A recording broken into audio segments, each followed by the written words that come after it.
café, des nénés et des tas de bonnes choses.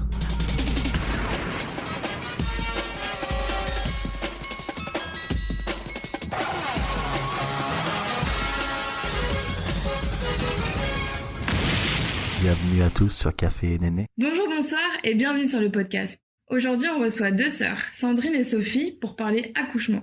Une étape dans la vie de femme qu'elles ont vécue toutes les deux de façon très différente. Bienvenue à vous deux. Merci. Alors les filles, est-ce que vous pouvez un peu vous présenter franchement, allez-y comme vous voulez, avec les mots qui vous viennent. Bonjour, on va dire. Je suis Sandrine, j'ai 31 ans, bientôt 32.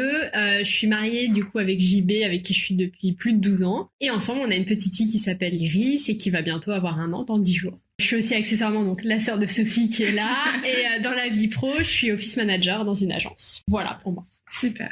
Donc moi c'est Sophie, je vais avoir 36 ans dans 1 mois et demi. Je suis mariée depuis 6 ans à David, avec qui je suis depuis 16 ans. Et il y a 4 ans, il y a 4 ans et demi, on a eu la joie d'accueillir le petit Tom dans notre vie. Je suis une heureuse maman. Et donc je suis la sœur de Sandrine, aussi heureuse. Voilà. Et dans ma vie professionnelle, je suis attachée de presse dans la santé. Ok. Et par rapport plus à vos hobbies, est-ce que vous pouvez nous en dire un peu plus ce que vous aimez dans la vie? Alors moi je fais de la danse, modern jazz, j'adore ça. Ça fait 2 ans que j'en fais, je fais des spectacles et tout, ça m'éclate. C'est vrai? Ouais. Ou vous représentez dans des petites salles de théâtre, dans les là théâtres. Donc, ma soeur est venue me voir justement l'année dernière avec Iris, c'était son premier spectacle. Qui s'est endormie pendant le spectacle. C'est vrai? Mais qui s'est réveillée juste pour ma représentation quand même. Elle a compris. Elle a le sens du devoir. Exact, le devoir familial. Et après, sinon j'aime beaucoup la mode. Voilà. Ouais, moi aussi beaucoup la mode, le sport aussi, je fais pas mal de sport. Et puis après, assez classique Netflix, voilà. Les séries, les films. Et on aime bien sortir ensemble aussi. Oui. Voilà. Genre vous balader, on fait des soirées, on regarde des films Netflix, c'est un peu nul. Ouais. On aime bien. Voilà. Je vois genre un peu girly. Ouais. Avec une autre pote à nous. Voilà, j'allais dire soirée meilleure amie, mais en fait c'est totalement ça. C'est exactement ça, toutes les trois. En fait, elle s'est intégrée au groupe. Oui. Ça fait 10 ans. 10 ans, ouais. Ça, elle est sur un bon groupe solide quand même, avec 2 sœurs. Ouais, c'est ça. En fait, à la base, c'était ma copine. Depuis que j'ai 17 ans. Depuis le lycée, ouais. On a fait des soirées avec Sandrine, et c'est vrai que ça marché tout de suite direct. Et on est parti en week-end, etc. Et ça, c'est fluide entre nous. Ouais, bonne cohésion. Ouais, du coup, on se fait nos soirées comme ça, on aime bien. Ouais. Du coup, je vous posais une question plus par rapport à votre physique, à votre corps. Est-ce que vous pouvez me raconter un peu le rapport que vous aviez par rapport à votre corps lorsque vous étiez petite, donc enfant, puis après, en grandissant, avant d'être maman? Est-ce que vous pensez que le fait d'avoir donné la vie, ça a changé votre regard sur votre corps? Je vais commencer. Du coup, moi, j'ai toujours eu des problèmes de surpoids depuis que j'étais, depuis enfant. Ça m'a apporté plus ou moins de complexes au fil des années, mais c'est quelque chose qui a toujours été présent, en tout cas, toujours dans ma vie. Puis, ça m'a accompagné toute mon enfance, une bonne partie de l'adolescence, et puis quand je suis arrivée au lycée, j'ai perdu pas mal de poids, que j'ai repris en rencontrant le JB. Les joies de l'amour, oui! Les joies du couple. Voilà, c'est ça. On mange bien. Exactement, on mange un peu comme lui, et puis tu dis oui, bon, c'est sympa, on est amoureuse, et puis petit à petit, les kilos qui se réaccumulent, et puis je me pesais pas, parce que pas envie. Du coup, je pense avoir pris énormément de poids dans les premières années où on était ensemble, et puis j'ai un peu laissé traîner le truc, j'avais des complexes, mais vu que j'étais heureuse à côté, c'est vrai que ça me pourrissait pas non plus la vie à ce point-là. Mais voilà, j'aimais pas mon corps, et c'était comme ça. Et puis donc il m'a demandé en mariage, et je me suis dit, ok, bon, en gros, je vais être une journée au centre de toutes les attentions, et je me sens pas bien dans ma peau, peut-être faire quelque chose, il est peut-être temps de t'y mettre, et donc j'ai décidé comme ça m'a pris, j'avais déjà pourtant commencé à faire ma robe, du coup ça a pris pas mal de retouches. À faire ta robe? Ouais, j'ai fait faire ma robe par une créatrice. Wow. Ouais, du coup elle avait pris toutes mes mesures, enfin je me suis pas du tout pris en avance. À chaque fois ça changeait en fait. Ouais, vu que je perdais du poids. Elle était ravie à chaque fois qu'on y allait. Et du boulot en plus. Voilà, c'est ça. Et puis je me suis dit, allez, je me lance, j'essaye en tout cas de perdre un peu de poids. Donc je me suis mis au sport, j'ai rééquilibré mon alimentation. Et en fait, j'ai perdu 20 kilos, enfin quasi 20 kilos. Sérieux? Ouais. Je suis passée d'un 44 à un 36. C'est énorme. Ouais. Enfin, la différence, elle est gigantesque. Ouais. Alors moi, je m'en suis pas vraiment rendu compte parce que ça a été hyper progressif. Ouais, ça a été assez enfin, les gens me le disaient que ça se voyait. À peu près 1 an, ouais. Mais 1 an, ça va, c'est progressif et en même temps, je trouve ça rapide en soi quand tu penses 20 kilos en 1 an. Oui, c'est quand même assez rapide. Enfin, je me suis mariée, j'avais perdu 10 kilos et j'ai pu continuer d'en perdre 10 après le mariage. Donc, beaucoup mieux dans ma peau, beaucoup mieux dans mon corps. Après, c'est pas l'amour fou non plus, mais c'est vrai que je me sens mieux. Et puis d'avoir donné la vie par rapport à ta question. Vu que je me sens mieux dans ma peau, voilà, la question s'est pas posée par rapport au complexe. De ce côté-là, ça va. Mais en tout cas, je pense que ça m'a apporté plus de bienveillance envers moi-même, de me dire, ah ouais, mon corps est quand même capable de porter un enfant, faire un accouchement, de s'en remettre, parce que franchement, c'est quand même une épreuve, même si ça se passe bien, ça peut être une épreuve assez physique. Et du coup, je pense que ça m'a un peu adouci aussi le regard que j'ai sur lui, parce que même en ayant perdu du poids, on garde quand même des complexes. Bien sûr. Qu'on ne perd pas. Et du coup, ça m'a un peu adouci là-dessus. Je suis plus fière de mon corps, en tout cas, après avoir donné la vie.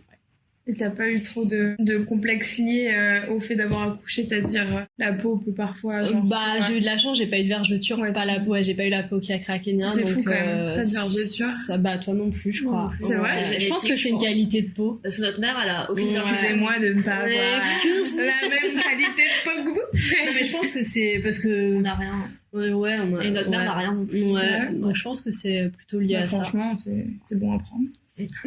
Donc non, pas trop de complexe là-dessus. Après oui, parce que j'ai quand même pris je pense presque 15 kilos, donc quand t'as toujours un peu les réminiscences de d'avoir été en surpoids pendant de très longues années, c'est vrai que tu dis ok, j'ai pris du poids, faut que je le perde vite, parce que j'ai pas du tout envie de redevenir comme j'étais avant. Et puis finalement j'ai mis quasiment 1 an à tout reperdre et j'ai tout reperdu, donc non, pas de complexe. J'ai l'impression d'avoir retrouvé mon corps exactement comme il était avant, donc pas de complexe lié à la grossesse, non. Alors moi, du coup, c'est pas du tout la même histoire que Sandra. Moi, depuis que je suis petite, j'ai toujours été plutôt fine. Donc pas de problème de surpoids. Par contre, hyper complexée par mes fesses. Je sais pas pourquoi. Faut pas me poser la question, je ne sais pas.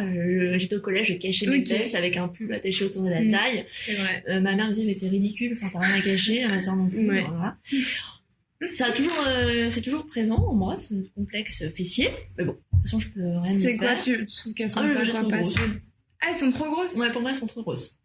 D'accord, parce que souvent j'ai déjà entendu des filles dire être complexées, mais c'est parce qu'elles étaient trop plates.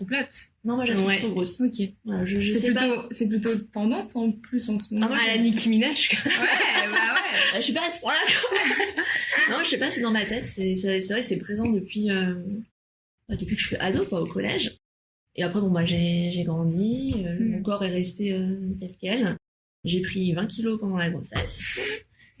Pas mal quand même. Et pourtant, elle mangeait pas énormément. C'est vrai. Non, c'est vrai que moi, je suis plutôt une fille qui fait attention à ce que je mange.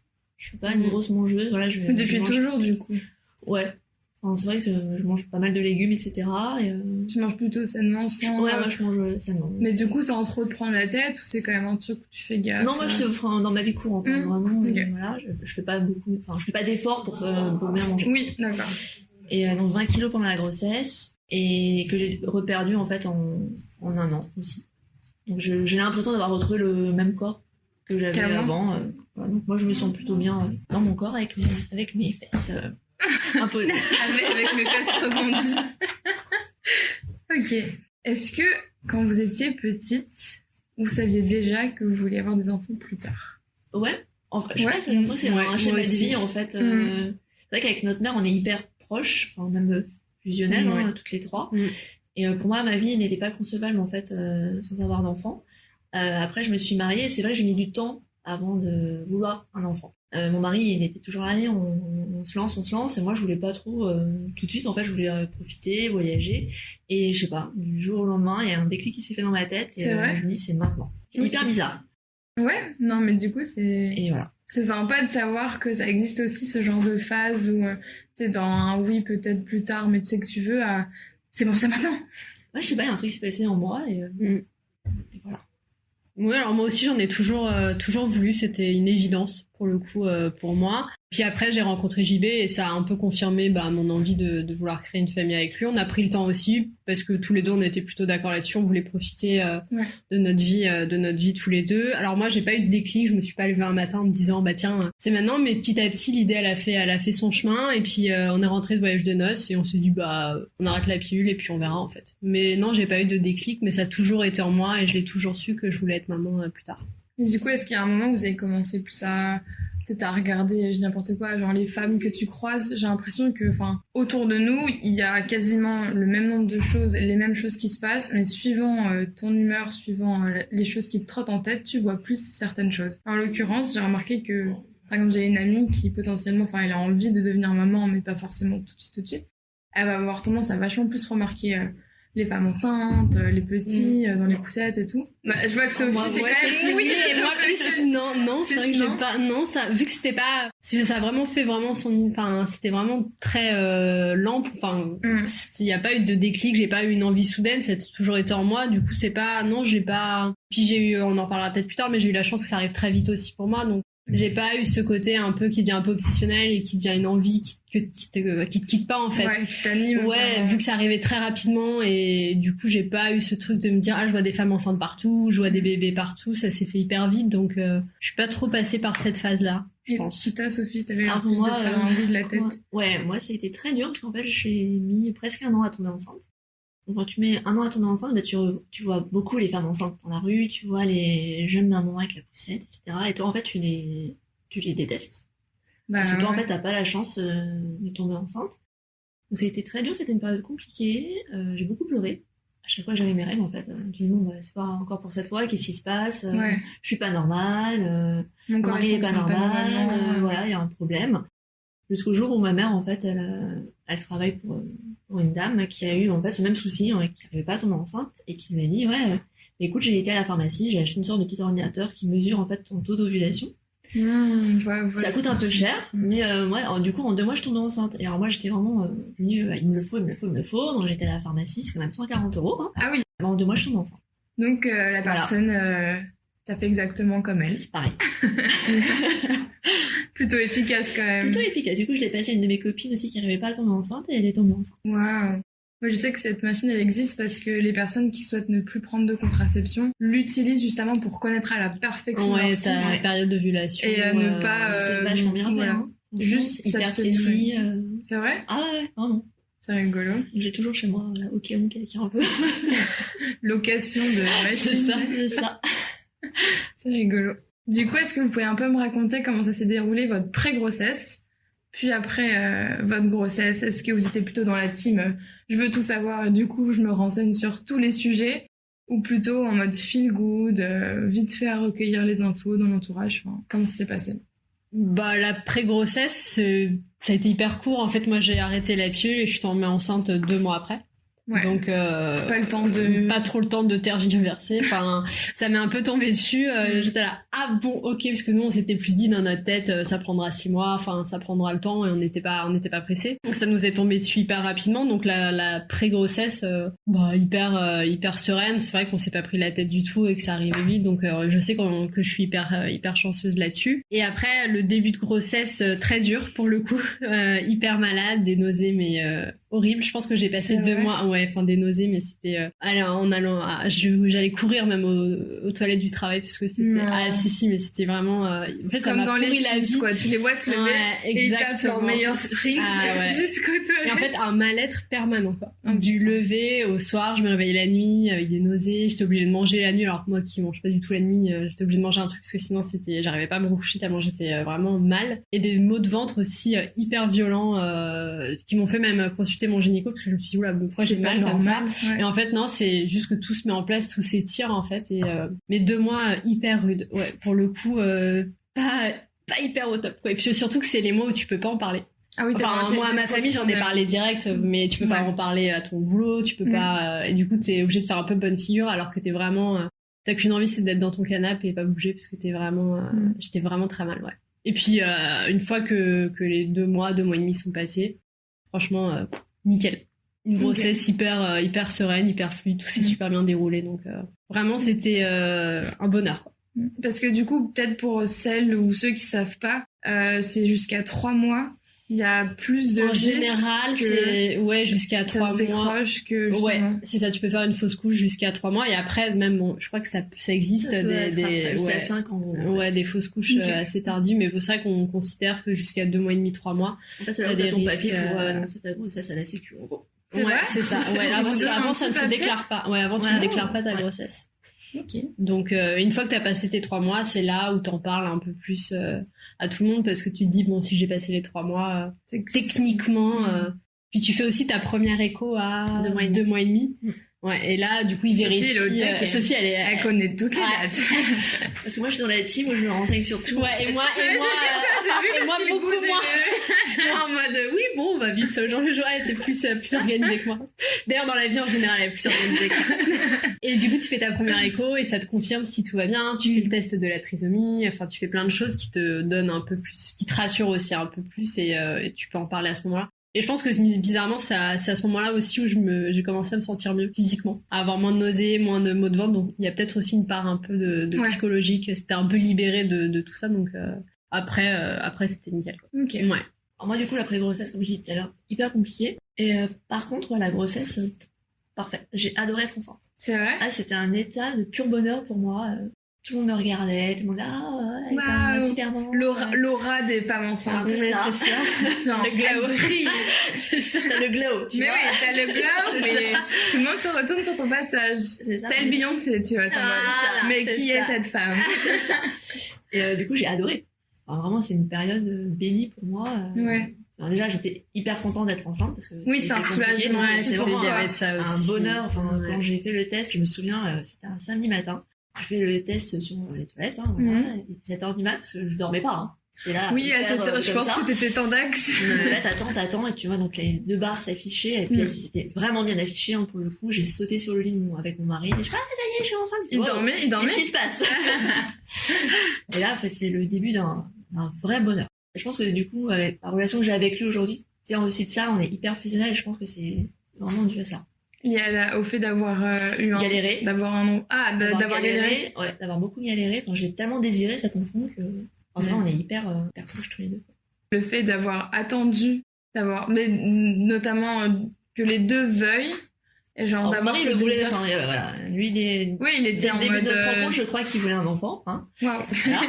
Il était au taquet.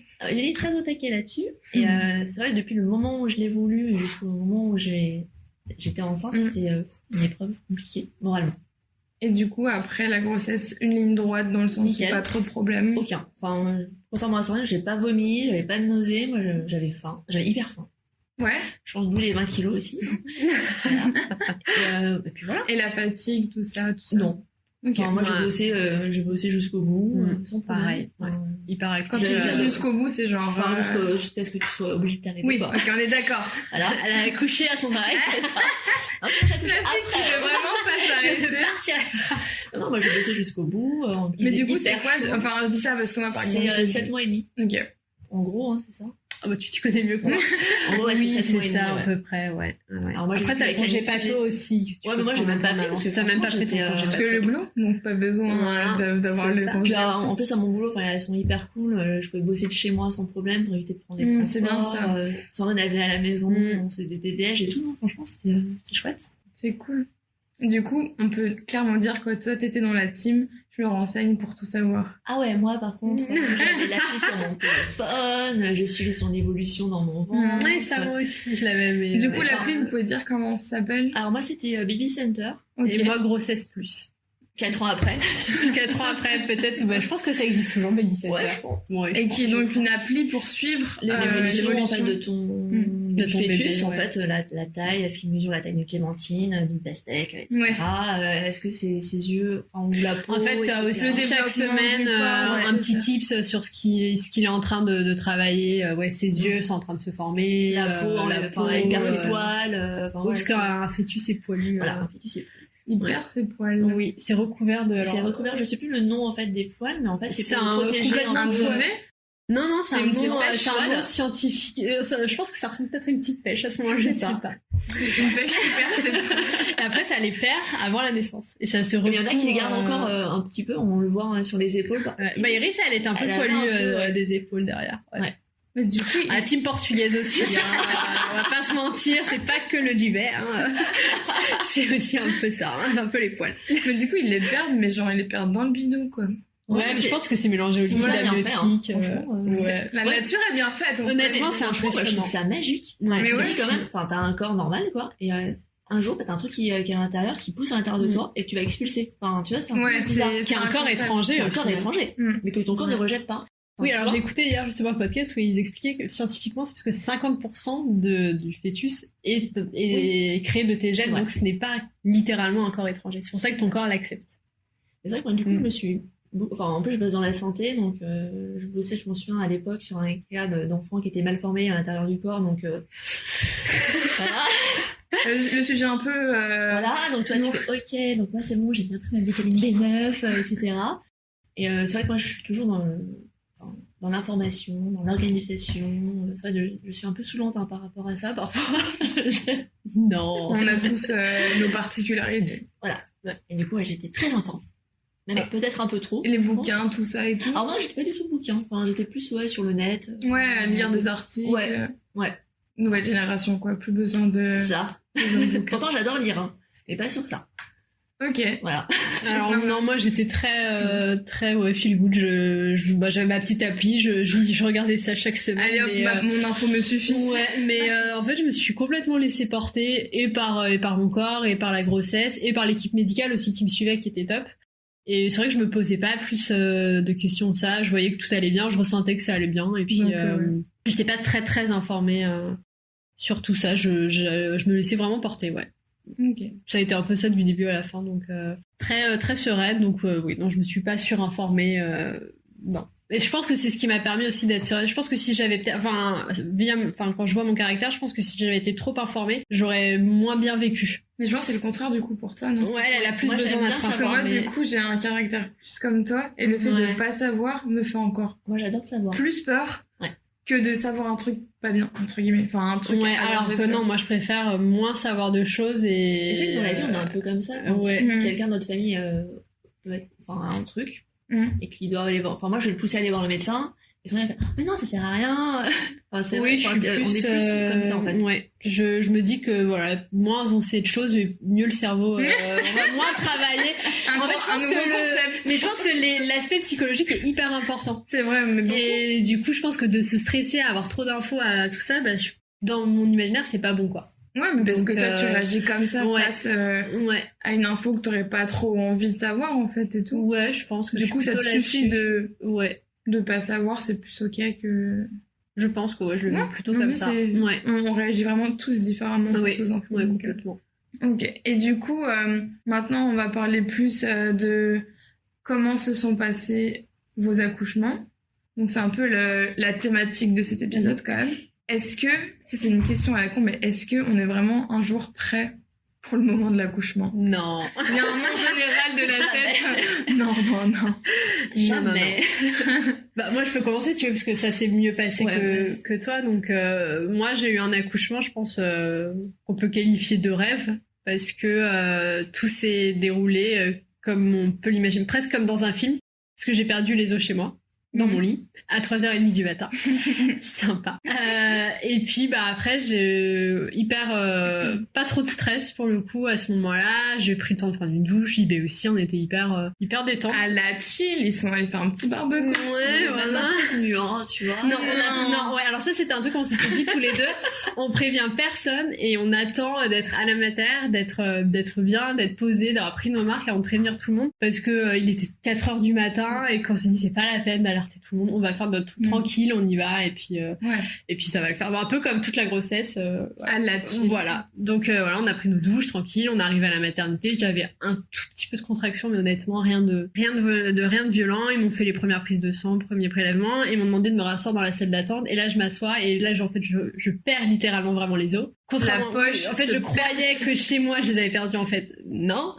Et là, c'est une flaque énorme qui coule, mais c'est impressionnant. J'avais un legging, il était trempé d'eau, il y avait des gouttes, mais ça goûtait. Les baskets étaient ruinées, c'est horrible, et j'arrêtais pas de dire, je suis désolée, je vous ai ruiné votre salle d'attente. Il y avait personne, mais j'arrêtais de dire, je suis désolée, la honte, c'est horrible. Après, on te donne une petite serviette, tu te trembles avec ta serviette derrière, devant, t'es là, je suis mal à l'aise. Le Pampers de luxe.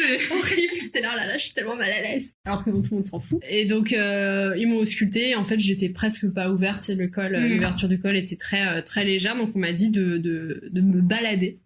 Alors, 28 février, non, 1er mars déjà, à 4h du matin.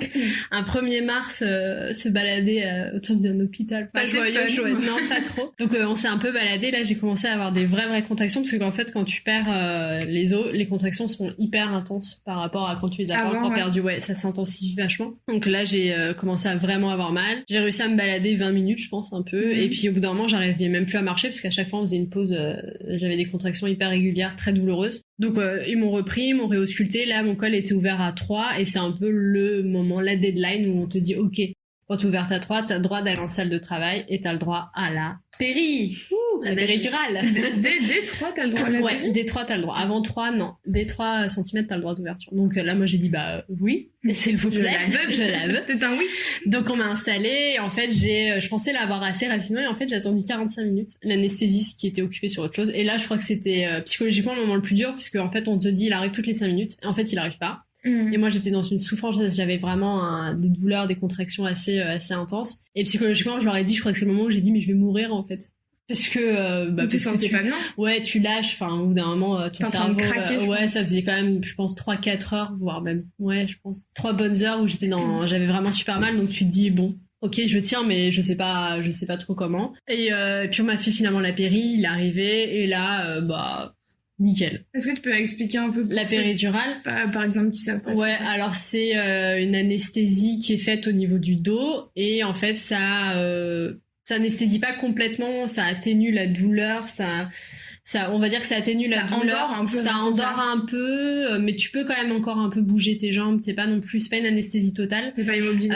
Sous les seins, on va dire du bassin, sous les seins jusqu'aux pieds en fait, t'es un peu engourdi. Ça engourdit. Moi je trouve que c'était plus ça. Et par contre, tu ne ressens plus de douleur. Donc ça c'est l'éclate. Et ça c'est quand même c'est le bonheur. Et donc du coup jusqu'au bout j'ai fait du ballon, j'ai fait un peu tout, j'ai marché, j'ai essayé un peu de faire que ça avance. On a écouté de la musique, enfin voilà, c'était vraiment une hyper bonne ambiance. Et je suis arrivée donc à dilatation complète, comme on dit, donc à 10 cm, là où ton col est complètement ouvert. Et comme tout se passait bien, ils m'ont proposé, ça se fait à l'hôpital où j'ai accouché, de laisser le bébé descendre toute seule, en fait, vu qu'elle allait bien et que moi j'allais bien, de la laisser descendre toute seule pendant 3 heures, puisque vu que j'allais bien et que on était bien. Comment en fait, elle s'engage toute seule en fait dans le bassin et elle descend en fait toute seule puisque naturellement elle doit sortir, donc elle descend et ça t'évite toi de pousser pendant des heures en fait pour rien. Et de t'épuiser, elle descend, et en fait quand au bout de 3 heures ils sont revenus, ils m'ont dit bon là on va y aller parce que en fait elle envoyait déjà ses cheveux. Quand j'ai commencé à pousser, elle était déjà là. Ouais, en fait, et donc j'ai poussé 10-15 minutes et elle était là. Wow, donc j'ai presque pas j'étais vraiment même pas épuisée. 10-15 minutes. Ouais, tu l'as fait en express celle-ci. Ouais, en fait ça s'est hyper bien passé. L'équipe était j'ai eu la chance aussi d'avoir une équipe qui était vraiment géniale, une sage-femme qui était top. Et donc elle est arrivée et le seul truc dont je me souviens, parce que physiquement tu t'en souviens pas trop, en plus c'était un peu endormi, mais c'est quand ils te la sortent, un peu un petit flambi qui sort, tu sens un truc visqueux en fait ouais, exactement, mais tu la sens sortir, mais tu la sens sortir, ouais. Mais c'est littéralement, tu sens un truc qui sort comme ça et on te la pose sur toi et là t'es là, ok. Moi je me suis toujours demandé, tu sens le cordon ou pas? Tu sens pas? T'es un peu endormi. C'est tellement rien par rapport par rapport à ce qui est sorti. Ouais. Et du coup elle était là et là c'est le bonheur, là c'est complet, tu ils pleures, la posent quelques secondes sur toi. En fait ils l'ont posé hyper longtemps sur moi. En fait c'est un hôpital où ils privilégient le pot à pot. En fait ils te la posent, alors oui j'ai pas dit, elle avait 2 tours de cordon autour du cou. Mais c'est tellement anecdotique, elle avait rien en fait, elle était elle est sortie, elle avait les 2 trucs. Mais elle était pas bleue, mais c'était fait un collier, tu vois. Foulard, tu vois. Mais ça lui ressemble bien aujourd'hui. Parce que c'est tout glisse sur elle. On lui a juste coupé et puis elle était normale, quoi. Du coup, mon mari a pas pu couper le cordon. Mais bon. En fait, on était hyper heureux, ça s'était bien passé. Et puis, en fait, ils l'ont laissé sur moi hyper longtemps, le temps qu'ils ont fait, je pense, ils l'ont laissé une bonne demi-heure sur moi avant de faire les soins. Donc, ouais. Et quand elle laisse descendre, tu disais, du coup, vous avez préféré attendre vu que toute la situation était ok. T'es en position d'accouchement basique? Non, j'étais à 4 pattes avec du ballon. C'est ça, ouais. Ouais. Après, tu peux rester allongé. J'ai fait plein de moments où j'étais allongée. Mais en fait, je me demandais si c'était debout ou pas, mais ça me semblait bizarre. Non, tu fais un peu ce que tu veux pour qu'elle s'engage. Et puis, des fois, ils me mettaient sur le côté, ils t'aident un peu à trouver des positions. Ok. Mais voilà, accouchement au top, j'en garde un super souvenir. Honnêtement, ouais. Je recommande sur TripAdvisor. Je vous dirai l'hôpital. Je mets 5 étoiles. Hôpital Memoria Colombe. 10 sur 10. Non, franchement, ouais, c'était top. Et puis, le moment où tu la vois, c'est inoubliable. Ouais. Tu pleures. Voilà. Tu pleures peut-être aussi parce que t'es épuisée, non? Bah, j'étais même pas. Bah, au final, j'avoue, avec tes 15 minutes de Non, mais pouce, tu franchement, les photos avec Iris, mais t'as pas accouché en fait. Ouais, non, franchement, j'étais même c'est pas. un photomontage. C'est ça. Non, j'étais même pas pu aller la fatiguée. voir en plus. Oui, parce que c'était La grippe. l'épidémie de grippe et du coup, les visites étaient interdites. Interdiction. Ouais. La frustration de la famille. Tu vois. Mais Attends, je sais que de ton côté, tu vas être en mode. alors ouais, mais Elle est pour wagneuse. autant, j'ai trouvé ça bien de pas avoir de visite, parce que finalement, t'es dans ton cocon à 3 pendant 3 jours et c'était plutôt. Au début, on s'est dit oh là là, c'est dommage. Au final, t'es pas plus mal, t'es bien, tu te reposes, tu fais un peu Ouais. pendant 3 jours, c'est vraiment tu tisses un C'est lien ton un moment, peu, ouais. Donc non, c'était vraiment un beau souvenir quoi. Ok, Je pense que pour tous les 3, c'était un beau souvenir. Voilà. d'accord. Maintenant, ta version. Alors moi, c'est plutôt l'opposé de Sandrine. Mais c'est la version traumatisante de l'accouchement. Alors moi, il est né post-terme, donc à plus de 9 mois. Il est né à 9 mois plus 6 jours. D'accord. Donc il voulait pas sortir, ce garçon. Donc à 9 mois, tu vas faire ton contrôle à la mater. Il dit, ah bah non, il se présente toujours pas. Rentrez chez vous, il revenait dans 2 jours. En fait, tous les 2 jours, t'as un contrôle. Ok. Et au bout du 4e jour post-terme, là, on te dit, ouais, enfin, là, vous allez rester à l'hôpital et on va vous déclencher. Parce que ton col, Mon col était béton, enfin, pas d'ouverture, rien, quoi. Mais lui, il allait très bien. Et moi, j'allais super bien aussi. J'avais juste envie qu'il sorte, quoi. À un moment, t'as envie de Oui. le voir. On a un peu marre d'attendre. Donc, à l'hôpital, on me dit, bon, bah, vous allez rentrer chez vous, prendre vos affaires et vous revenez le soir à l'hôpital et on va vous déclencher le lendemain matin. Donc, je dis, ok, le déclenchement, comment ça se passe? Donc, il t'explique, on va vous mettre comme une gélule, en fait, au niveau du vagin, contre le col, qui va, en fait, accélérer l'accouchement, enfin, qui va ouvrir votre col, etc. Bon, ok. Donc, le lendemain matin, 5h30 du mat, sympa, on vient te réveiller. Bon, on va vous insérer la gélule. Ok. On te le met, Attends, c'est eux qui font tout. Ouais, toi, tu t'écartes les jambes et puis voilà. Ok. Bon. Ok, donc 5h30, 5 heures après, j'avais rien, enfin aucune sensation, rien ne se passe. La sage-femme vient me contrôler, enfin, ah oui, en effet, il y a rien. On vous en mettra un autre d'ici 2 heures. Deuxième gélule. Deuxième gélule. Et là, tu fais ok, ça fait beaucoup quand même. Bon, donc on m'insère la deuxième gélule et là, 2 heures après, je commence à avoir les premières contractions. Je suis enfin, Ça y est. ça y est, ça commence. enfin, je suis sur le chemin. Et j'avais pas hyper mal.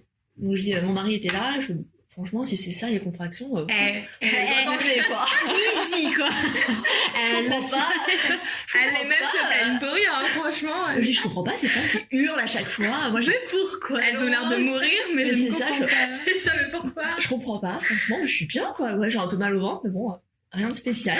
Je ne comprenais pas la douleur. Tu sens ça Ouais. arriver. 2 heures après, j'avais mal, quand même. Et là, je vois, il y a du sang et tout qui sort. Je me dis, wow, qu'est-ce qui se passe? Donc la sage-femme m'a fait, ah, c'est normal, c'est votre col qui s'ouvre, etc. Ok. Et là, je commence à avoir de plus en plus mal, vraiment très très mal. Et là, elle me dit, bon, allez prendre une douche chaude, ça va vous calmer. Déjà, tu fais, me calme, enfin... Je suis calme. Je suis calme, j'ai mal. Et mettez un suppôt, moi. Ouais, elle m'a dit mettez un suppôt. Et là, je regarde David, Mais je j'ai fais, pas de fièvre. c'est un suppôt pour comme du spasfon en fait, pour éviter d'avoir mal au ventre. Ok, donc c'est un médicament J'ai pas directement. Je l'ai jeté dans la douche. La rebelle. Non, je déteste mettre des suppos, donc c'était pas non plus à ce moment-là, j'allais mettre un suppôt. Et donc David fait, bah si t'as mal, c'est ta faute alors. Hein. Ouais, c'est pour Tu toi, as t'es pas fort. mis le suppôt. Donc je reviens dans la Mais il chambre. peut pas te filer une gélule orale? Bah ouais, c'est bizarre. Je sais pas. Non mais. Je sais pas, suppos, c'est vraiment la voie que beaucoup de Mais t'as pas personnes ne trop veulent envie. pas suivre. Voilà, quoi. c'est ça. Ouais. Tu vois, t'as Surtout mal. quand tu vas accoucher, laissez-moi préserver un minimum de dignité. C'est ça. D'ailleurs, vous voulez mettre une collerette de la comment genre? Et donc les heures passent et j'ai vraiment hyper mal. Je suis accrochée au barreau de mon lit en train d'hurler. Je me souviens, il y avait une autre meuf dans la salle parce qu'on était 2 par chambre. Et elle disait, ça va aller madame, limite en train de pleurer et tout. Et là je dis à la sage-femme qui vient me conduire, je fais c'est pas normal, j'ai vraiment hyper mal. Elle fait, mais si, c'est normal, vous allez accoucher, vous croyez quoi, que vous allez pas avoir mal? Là, tu fais, ok, donc toi, tu m'agresses. Ouais, mais comme quoi, l'équipe médicale, Elle s'est dit, c'est primordial. Hein, vraiment. Et donc, je dis, mais j'ai vraiment mal et je sens qu'il y a un truc qui se passe pas bien. Enfin, donc, elle me contrôle, elle fait, non, tout va bien, votre col s'ouvre. D'ailleurs, vous êtes à 3, on va pouvoir descendre faire la péridurale. Je fais, bon, ils sont médecins, enfin, moi, je suis pas médecin. Tu te laisses porter? Ouais. Bon, je pars en salle de travail, du coup, pour poser la péri.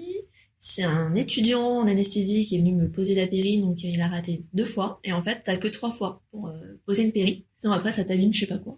Bon, j'ai pas trop compris. C'est au niveau de la colonne ou pas? Ouais. C'est ça, c'est bas du dos. Des vertèbres, en fait. Et donc ils ont dû appeler le chef anesthésie pour me faire ma péri parce que ça marchait pas. Et moi j'avais hyper mal. Donc il est venu en 2 secondes, il a posé la péri, il s'est barré. Tu fais ok, pourquoi on l'a pas appelé avant en fait? Et donc là, pendant ce moment-là, franchement, c'était super. Enfin, comme disait Sandrine, tu sens tes jambes, enfin, tu peux marcher, tu peux faire ce que tu veux, t'as pas mal. Et le temps passe. Mon col s'ouvre pas plus que ça, donc on me fait une perf d'ocytocine. Donc c'est une molécule en fait pour accélérer. C'est pas un truc du bonheur, ça? Si. Ouais. Et c'est en fait c'est une hormone Ils que t'ont sécrètent offert les mamans. Du bonheur. Non mais c'est une hormone que sécrètent les mamans aussi. Et qui aide à l'accouchement. Qui aide à accélérer en fait Ouais. le travail. Donc on me fait une perte d'ocytocine. Je fais, ah mais vraiment vous ouvrez pas. Enfin, excuse-moi, je peux pas mettre les doigts à l'intérieur non plus. Enfin, et c'était pas hyper bienveillante. Elles étaient plus, c'est pas excédé le mot que je cherche, mais un peu. Un peu saoulée en fait. Un peu, ouais. Enfin trop d'accouchements en même temps quoi. Parce que j'entendais les autres bébés dans les autres salles en fait en train de naître. Le chaos. Il y a des bébés de partout. Et c'est ça. Et donc le temps passe. Et en fait, au bout d'un moment, je dis à David, c'est marrant parce que je commence à avoir mal, en fait. Et donc on rappelle la sage-femme. Marrant, mais voilà. Donc on rappelle la sage-femme. Elle fait, ah mais vous avez qu'à appuyer sur la pompe parce qu'en fait tu gères toi-même ta péridurale. Ouais. Donc dès que tu commences à avoir mal, tu rappuies sur le bouton et en fait ça te redonne une dose de péri. Faut appuyer sur la pompe. Bah ouais, mais je fais que ça en fait. Et y a rien qui se passe. J'ai hyper mal. Là t'es là, ok. D'accord. t'as ça en face de toi. T'as ça en face de toi. Toi, c'est ton premier bébé, donc t'es un peu, enfin, tu sais pas trop comment ça va se passer. Donc bon, bah on va voir ce qu'on peut faire. Ok. Donc moi, j'avais de plus en plus mal en fait. Et j'ai dit à David, je sais pas, il y a un truc qui cloche quoi.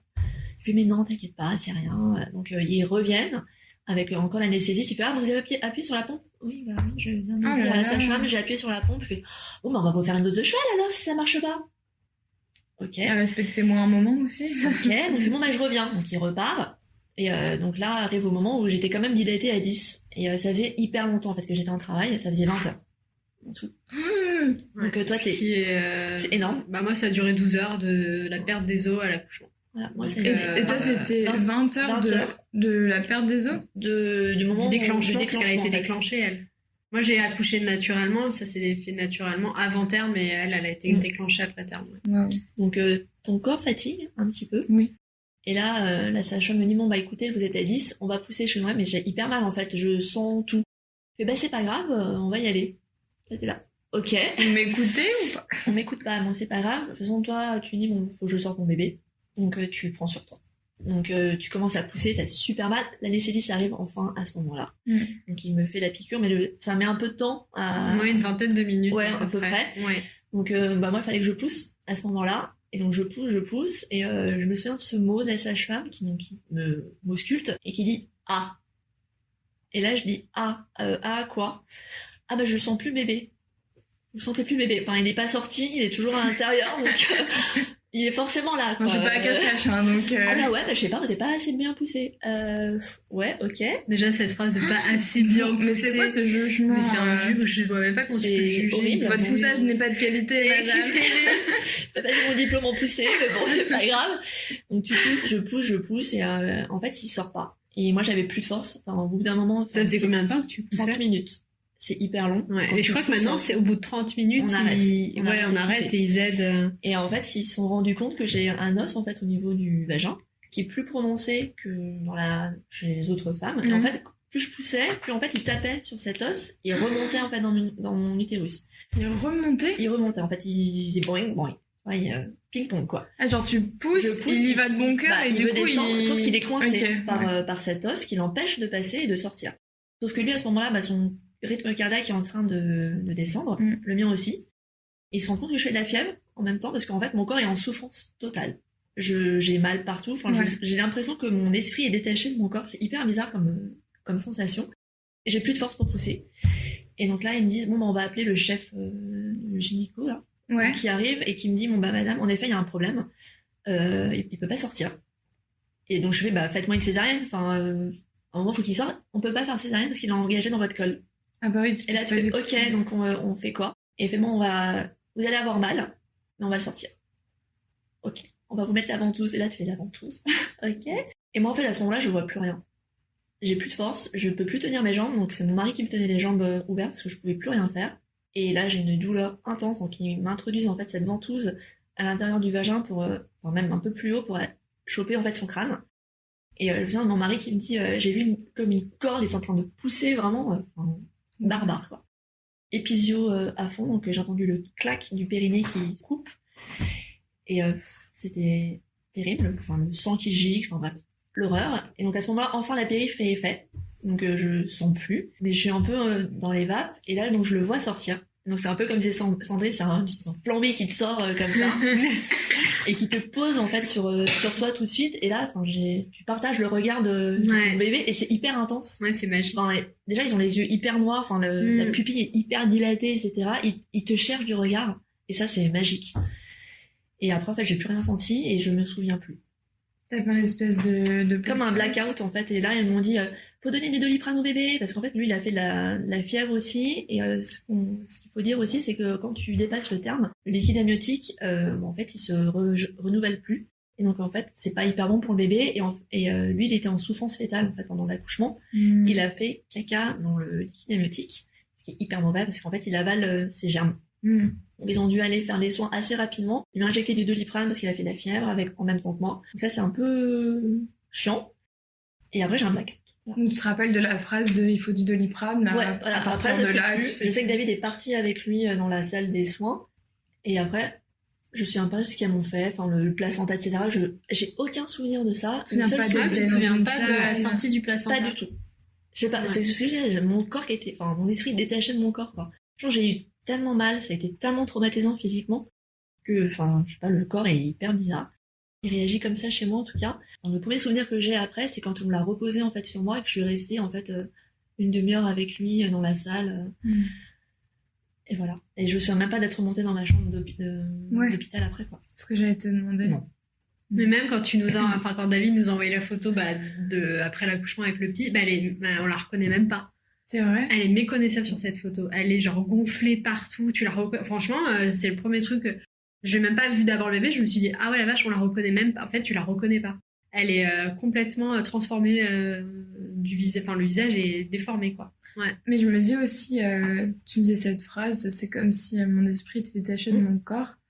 Je me demande si c'est pas en lien avec le fait de... Tu sais, le corps a cette réaction-là. Quand il veut se protéger, un peu de moins souffrir, tu te détaches. C'est pas du tout le même sujet, mais c'est un truc qui est peu connu. C'est comme la sidération. C'est pas que sidération. Lors des viols ou des traumatismes comme ça, ton esprit peut se détacher de ton corps pour éviter d'avoir la souffrance physique et les deux combinés. Et justement, je trouve ça fascinant que... Mais moi, c'est vraiment cette sensation que j'ai eue. Enfin, je l'ai vite exprimée après parce qu'on en a vite parlé, et puis j'en ai parlé avec mes copines, etc. J'ai l'impression d'avoir vécu mon accouchement, d'autre part que dans mon corps. Donc moi, j'ai vécu comme ça, et c'est vrai, faut pas oublier mon mari qui était là et qui a été hyper traumatisé en fait par ce qui s'est passé. Oui, parce qu'en fait, il me voyait souffrir, il pouvait rien faire. Lui, il devait me tenir les jambes, et après l'accouchement, j'avais des bleus en fait à l'intérieur des cuisses parce qu'il te les tenait. Ouais. Et en fait, j'avais plus de force, et il était obligé de forcer pour que je garde les jambes ouvertes pour que le bébé sorte, et ça a été hyper dur pour lui. Et je me souviens après, je crois que c'est 2 semaines après, tu vas voir la sage-femme. Enfin, moi j'ai été revoir ma sage-femme, il est venu avec moi, et tu sentais qu'il avait envie d'en parler. Ouais. Comme un petit traumatisme. Ouais, je pense, ouais. Mais après, on était hyper contents d'être avec le bébé, mais ça a été hyper dur.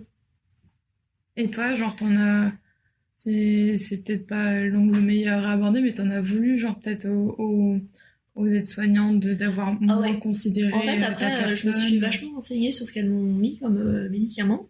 Ça s'appelle du Cytotec. C'est interdit, en fait, l'utilisation à l'hôpital. Ça, c'est interdit. Ouais, c'est interdit parce qu'il y a beaucoup de femmes, en fait, qui ont eu l'utérus déchiré par rapport à ça. Parce que ce qu'il faut savoir, quand on fait un déclenchement, tu souffres plus qu'un accouchement normal, parce que c'est pas naturel. Donc les contractions sont beaucoup plus violentes, ça on le dit pas, malheureusement, qu'un accouchement normal. Non, T'as hyper mal aussi, mais c'est vrai que là c'est un peu multiplié par 2, par 3. Bah, c'est plus naturel. En fait, c'est pas déclenché par naturel. des hormones qui sont pas naturelles. Donc, Et ça peut en fait déchirer ton utérus, donc toi tu peux mourir, ton bébé peut mourir. Ouais, donc c'est quand même assez dangereux. Et ça, à l'hôpital, on te prévient pas. En fait, on te fait signer une décharge, mais comme toi, t'as juste envie d'accoucher, tu vas pas lire. Ah, t'as fait signer une On te fait décharge. signer une décharge, ouais. Ah ouais. Et toi, tu dis T'as pas. pas eu de décharge, toi? Bah, Elle moi, a j'ai pas pas eu eu de déclenchement. j'ai pas eu de déclenchement. Ouais. Moi, j'ai pas eu d'hormones, j'ai rien. Enfin, j'ai eu l'ocytocine à la fin Mais ça, pour, c'est normal. pour mais, qu'elle descende plus rapidement, mais ça, c'est une hormone naturelle et c'est tout ce que j'ai eu, donc, ouais, moi, j'ai pas signé de décharge. Moi, j'ai signé une décharge, mais tu lis pas. Bah bien sûr, mais t'as pas peut-être pas la tête à ça. T'as pas la tête à ça, puis tu fais confiance, en fait, à l'équipe soignante qui est là. C'était un hôpital qui était réputé. Enfin, tu vois, c'est l'hôpital qu'on voit dans Baby Boom, donc pour moi, ça allait bien se passer, quoi, comme dans ce que tu vois à la télé. Ouais. Et en fait, pas du tout. Pas du tout. Et j'en ai parlé avec ma gynéco après, qui m'a dit, en fait, t'as un rapport de ton accouchement que tu remets à ton gynéco, et en fait, en relisant ce rapport, elles avaient pas marqué tout ce qu'elles m'ont fait. C'est vrai? Non. Comment On ça? n'a pas marqué le nom du médicament qu'on m'a introduit. On n'a pas marqué qu'on a inséré la ventouse sans péridurale. Enfin, vraiment, En plus, tu veux C'est dire fou, pourquoi quand elles m'ont même. donné ce médicament, c'est pour écouler des stocks. pour écouler quoi. les stocks, en fait. Il y a, à C'est l'hôpital. interdit, mais il en reste Ouais. des stocks, donc. Ah c'est- ouais. Alors, à Ouais. l'hôpital, en fait, ils ont des masses de stock, en fait, de ce médicament, et ils respectent pas les règles. En fait, ils le donnent aux femmes sans dire ce qui se passe après. D'accord. Et je suis pas la seule. Enfin, il y a des femmes qui ont accouché après moi dans cet hôpital également. Pareil, ont eu ce médicament, et pour qui l'accouchement s'est passé de manière hyper traumatisante. Bah s'il a été retiré, c'est que mon avis devait plus causer Bah, des y a- dommages que Avec des que bébés, de des bonnes mamans choses. qui meurent, ouais, non, c'est pas cool. En Ouais. fait. Un peu Voilà. trop. Ah ouais, c'est plus que traumatisant, c'est pas. Un petit peu.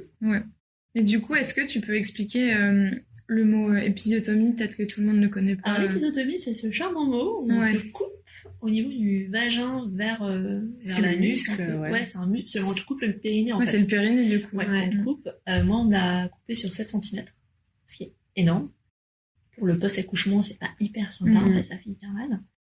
En fait, ça permet au bébé de sortir plus facilement, parce que moi, vu qu'il était bloqué vers cet os, en fait, ils ont voulu ouvrir l'ouverture pour vraiment faciliter sa descente avec la ventouse, et qu'il sorte le plus rapidement possible, parce que vraiment, il était pas bien. Ouais. Mais il faut savoir, pour revenir à l'épisiotomie, il y a plein d'hôpitaux qui la pratiquent pour accélérer des accouchements qui n'en ont pas besoin. Et on peut se renseigner maintenant, on trouve les infos sur internet, sur le taux d'épisio qui est pratiqué dans les hôpitaux. Et ça peut des fois aider à choisir un peu son hôpital. Moi, je sais que où j'ai accouché, justement, ils le pratiquent très peu. Et ils préfèrent, comme ils m'ont laissé, faire des accouchements plus longs qui durent 3 heures de plus, Oui. typiquement. Ouais. Mais éviter l'épisio parce que c'est un traumatisme pour la mère qui est pas forcément nécessaire. Je Très sais que souvent, d'ailleurs. J'ai lu des choses par rapport à ça, notamment par rapport au point du mari, Ouais. choses comme ça. Ouais, ça Pas c'est mal quand de trucs ça c'est à là-dessus, l'épisio aussi quand on En fait, fait c'est un quand on coup, te recoue, en fait, le mari, enfin, la sage-femme va voir le mari en disant: est-ce que vous voulez que je resserre le vagin de votre femme, en fait, pour avoir plus de sensations pendant un rapport sexuel. Mm. Et c'est vrai qu'il y a pas mal de maris qui le demandent, malheureusement. Enfin, je trouve ça hyper horrible. choquant. Ouais. Mm. C'est vrai qu'on n'en parle pas de ça. Et il y en a même qui le font sans demander Oui, apparemment. et qui prennent la décision de le faire. Que les femmes aient découvrent, genre sans que le mari soit intervenu. Ouais. En mode qu'elle a des points en plus alors que devrait Et en pas. plus, ça fait hyper mal, hein, franchement. C'est ça. Ouais, et que du coup, en fait, je pense que ça dessert dans le sens desservir la guérison d'avoir en plus ça, alors que, le vagin, entre nous, il veut juste genre se reposer et se reconstruire. Ouais. Tu le forces à retrouver un truc qui n'est pas forcément C'est pas naturel. Ouais. Mm. Enfin, je trouve que c'est de la torture, quoi. Oui, je trouve que C'est ça. Ouais. Point du mari, je pense que c'est de la torture. Oui. Surtout, genre, pour le plaisir de ton compagnon, genre, c'est... Qui des fois n'a rien demandé a priori. Ouais. Tu vois, je pense que qui est horrible. Ouais. Alors, le nom est quand même assez surprenant. je Ou le trouve, point hein, du mari. enfin, c'est- Ouais. Voilà. Et du coup, est-ce que vous pouvez me dire si, genre, maintenant quand vous pensez à votre accouchement, ça a pu ressembler de près ou de loin aux scènes que vous avez imaginées avant d'accoucher? Oui. Toi, est-ce que tu t'es imaginé? Toi, peut-être t'as même pas imaginé ça s'entraîne. Non, pour le coup, c'est vrai que j'imaginais pas réellement de façon d'accoucher, mais c'est un peu dans l'imaginaire que t'as, de perdre les autres, partir à la maternité, d'accoucher, et c'est vrai que ça s'est plutôt déroulé dans ce sens-là, donc oui, je pense que ça s'est plutôt passé comme je l'imaginais, et j'espère que si j'ai un autre enfant, ça se passera comme ça, ouais. Mais je te le souhaite. Merci. Moi, pas du tout. Moi, j'étais très baby boom, hein, ce que j'ai dit tout à l'heure. Donc, l'accouchement qui se passe bien. Enfin, tu vas avoir une petite complication, mais rien de grave. Alors que moi, ça a été un vrai cauchemar. Alors, moi, je garde une image traumatisante de mon accouchement. Et c'est pour ça que j'en parle, parce que c'est vrai qu'on n'en parle pas assez. C'est vrai. D'un accouchement qui peut mal se passer, parce qu'on a dans cet imaginaire, de toute façon. Je pense que c'est l'imaginaire un peu global. Ouais, tu dis, bon, bah, je vais avoir mal, bien. c'est normal, mais voilà, après, il va sortir et puis basta. Non, oui, dans la majorité des cas, ça se passe comme ça. Mais dans d'autres cas, ça peut mal se passer. Et c'est pour ça qu'il faut vachement s'informer, je trouve, sur l'accouchement. Bah, rien que le médicament dont tu parlais. Voilà. Genre, si ça peut tuer, bah, c'est quand même à considérer, donc, à faire attention. Se dire, ouais, ça peut bien se passer, mais ça peut mal se passer aussi. Il faut se préparer mentalement à ça. Parce qu'on s'y attend pas. Donc toi, par exemple, t'étais pas forcément préparée, bien que tu sois d'une logique très anticipée. Je suis hyper cartésienne, etc. Ouais. Mais c'est vrai que je m'attendais pas à avoir aussi mal et de le vivre aussi mal aussi. Enfin, pour moi, c'est une expérience horrible en accouchement. C'est ton pire souvenir, tu dirais? C'est mon pire souvenir de vie. Ouais. Ah ouais, complètement. J'ai eu hyper mal. Enfin, c'était atroce. Et c'est vrai que ça se voit sur la photo. C'est pas on dirait pas moi en fait. On dirait pas moi. Pourtant, je suis hyper heureuse d'avoir j'ai mon bébé sur moi, etc. Tu dois être soulagée quand même. T'es soulagée, mais t'as mal quoi. T'as mal dans tout ton corps. T'as mal dans ta tête. Enfin voilà, t'es pas bien. Ouais. Mais bon, après, ça s'est bien passé après. Mais c'est vrai que sur le coup, c'est hyper ému. Enfin, tu vois, je suis encore émue quand j'en parle. Ouais, mais même moi, c'est pour ça que j'ai pas parlé, parce que j'étais en mode, je m'imaginais, j'étais en mode, oh putain. Non, mais je me souviens de ma mère qui est venue, qui était en larmes et qui m'a dit, David, du coup, donnait des nouvelles. Et ouais, c'était hyper dur, même pour toi. Enfin, je sais que c'était, de voir c'était long, personne qu'on aime. C'était long. C'était hyper long. En fait, quoi. ouais, c'était très long. Alors, pour moi, c'est dur encore d'en parler, quoi. Mais je pense que c'est vraiment important d'en parler, sachant que c'est vrai qu'on s'attend peu à ce que ça puisse se passer mal, et que lorsqu'on imagine des complications, on va s'imaginer, comme tu disais pour Iris, avec le cordon, parce que ça c'est assez commun, ou il n'était pas dans le bon sens, ou des choses comme ça, mais qu'au final complique, on va dire, la procédure. Mais césarienne, des choses comme ça, mais ouais, non là... C'était plus dur. En fait, ce qui est dur à penser, c'est que tu dis t'es au 21e siècle, et en fait, ça peut se passer hyper mal, et tu peux mourir encore, en fait, d'un accouchement. Ouais, c'est vrai que c'est un peu... Je trouve ça bizarre, genre... T'es dans un grand hôpital, ou t'es en région parisienne, normalement, tout est là, t'as toutes les barrières. Surtout que c'est une maternité de niveau 3, donc hyper équipée. Et tu dis... Enfin, mon mari le dit, j'ai failli perdre ma femme et mon fils, en fait. Lui, il a dû avoir très peur. Ouais. Parce qu'en plus, il a subi dans le sens où il t'a vu toi, il a essayé de t'aider, genre... mais il a participé activement. Ah bah oui, là, je pense que... En plus, malheureusement, il a tout vu, en fait, de ce qui se passait à ce niveau-là. Enfin, c'est pas la place idéale pour un conjoint, de voir tout ce qui sort. Enfin, il y a quand même plein de choses qui sortent du corps. Oui. Là. On te met de la bétadine à foison, et... Il y a pas que ton bébé qui sort. Bien sûr. Et lui, il a tout vu, et c'est vrai que aujourd'hui, il en parle encore. C'est dur. Moi, je pense que le plus dur, c'est peut-être pas les choses qui peuvent sortir du corps. C'est de voir l'autre souffrir, en fait. C'est de voir l'autre que tu aimes souffrir et être impuissant. Même j'y vais, moi j'ai pas souffert, mais lui, ce qu'il a le plus mal vécu pendant l'accouchement, c'est le moment où il a dû sortir, parce que quand on te pose la péridurale, en général, peut-être que dans certains hôpitaux on l'autorise, en général le conjoint doit sortir pour qu'on te pose la péri, que l'endroit soit un peu plus stérile et un peu plus intime pour ça. Et du coup, c'était le moment où t'es censé ne pas bouger pendant qu'on te fait la péri, et en fait t'as un mal de chien. Et du coup, je pense que c'est là où j'ai crié, où tu décharges un peu. Et lui, il était de l'autre côté. Il m'a dit, je pense que ça a duré 20 minutes à peu près, une pause de péri. Il m'a dit, c'est là où même moi, il a craqué en fait dehors. C'est parce que t'es impuissant en fait. Alors que quand t'as mal et qu'il est avec toi, il peut un peu agir et t'aider, et d'être impuissant face à la douleur de la personne que t'aimes. Ouais, je pense que c'est ce qui vivent le plus mal. Ouais. Parce que la péri, du coup, c'est quand même une aiguille, si je dis pas de bêtises. Ça fait pas mal la pause. Tu la sens pas. C'est juste que t'es censé ne pas bouger et t'as des contractions en fait. T'as des contractions et pour soulager ta contraction, non. J'ai déjà entendu que ça faisait mal si c'était mal. Moi, j'ai pas du tout eu mal. Non, moi j'ai pas eu mal. Ok. Non. Donc c'était genre juste le fait de pas. Bah en fait ta contraction tu la soulages un peu en marchant ou en bougeant, en défoulant. Ouais, et là d'être comme ça, t'es prostré, le dos courbé. Elles m'ont fait la position du vautour. La tête dans les épaules. C'est ça. Et en fait, t'as des électrodes qui sont posées sur ton ventre. Oui, t'as le monitoring. Et donc, tu vois que tu vas avoir ta contraction et tu vois, oh putain, je vais avoir trop. Elle arrive. Et tu comme la vague au loin, tu dis. C'est ça. C'est le tsunami qui arrive, quoi. Et ça, c'est dur, ouais. Ce moment-là, il est dur. Ah, c'est horrible. Ouais. C'est pas facile. Mais bon. Vous avez réussi. On a survécu. Est-ce que vous avez eu un après-grossesse? Est-ce que ça a été une période difficile pour vous? Enfin, comment vous l'avez vécu? Je sais qu'on parle pas mal de tout ce qui est baby blues, de déprime, de perte de confiance en soi si notre corps il change ou des choses comme ça.